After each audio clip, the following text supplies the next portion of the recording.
اگر تو دروازے سے نکلی اعلیٰ حضرت امام اہل سنت مجدد دین و ملت میرے اعلیٰ حضرت سے کسی نے پوچھا تھا کہ حضرت جی بی بی نعت پڑھ سکتی ہے؟ فتاوی رضویہ کی 14ویں جلد، بی بی میلاد پڑھ سکتی ہے؟ میلاد اعلیٰ حضرت نے فرمایا اگر بی بی میلاد پڑھ رہی ہو، نعت پڑھ رہی ہو اور اس کی آواز غیر محرم کے کانوں تک جا رہی ہو، فرمایا اسے ثواب نہیں ہوگا، اسے حرام کام کرنے کا گناہ دیا جائے گا۔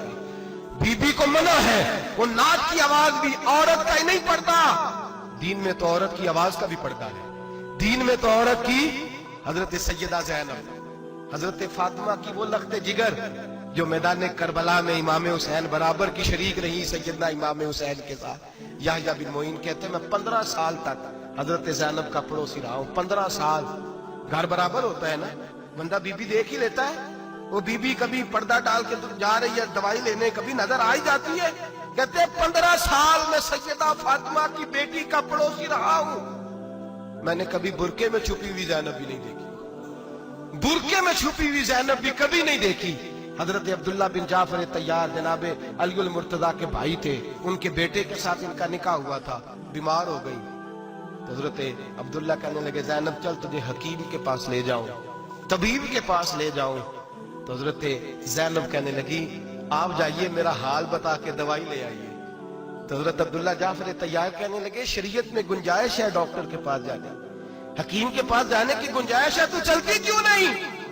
تو حضرت زینب کہنے لگی شریعت میں گنجائش تو ہے پر عبداللہ میری مجبوری یہ ہے کہ میں فاطمہ کی بیٹی ہوں۔ شریعت میں گنجائش تو ہے پر میری مجبوری یہ ہے کہ میں حسین کی بہن ہوں۔ شریعت میں گنجائش ہے پر میں حسن کی بہن ہوں۔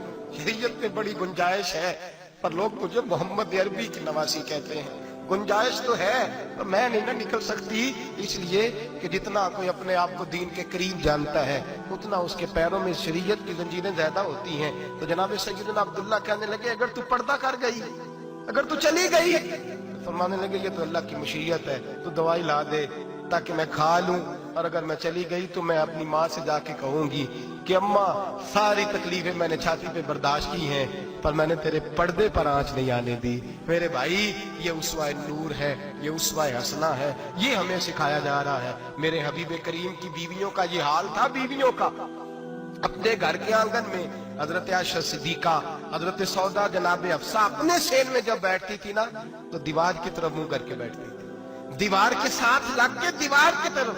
بیبیاں اپنے گھر کے اندر بھی دیوار کی جانب منہ کر کے بیٹھتی تھی۔ لوگ پوچھتی، بیبیاں پوچھتی کہ اپنے گھر میں بھی دیوار کو منہ کرنے کا مطلب؟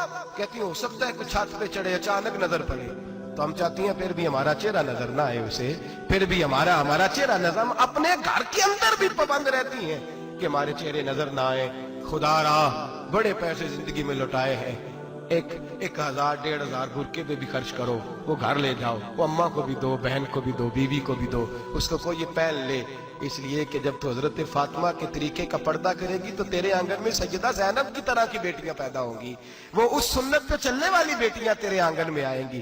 خدا را میرے بھائی آج یہ نیت کرو، یہ ارادہ کرو اور اپنے گھروں کو پردے کا پابند بناؤ۔ اگر ایک بیٹی پردہ دار ہو گئی تو کئی خاندان پردہ دار ہو جائیں گے، اگر ایک بیٹی پردہ دار ہو گئی تو کئی گھرانے سنوریں گے، کئی جگہ پہ نور پھیلے گا۔ اے عرش کے مالک، اے میرے محبوب کے خدا، تجھے واسطہ ہے میرے محبوب کی بیویوں کا اور تجھے صدقہ حضور کی شہزادیوں کا۔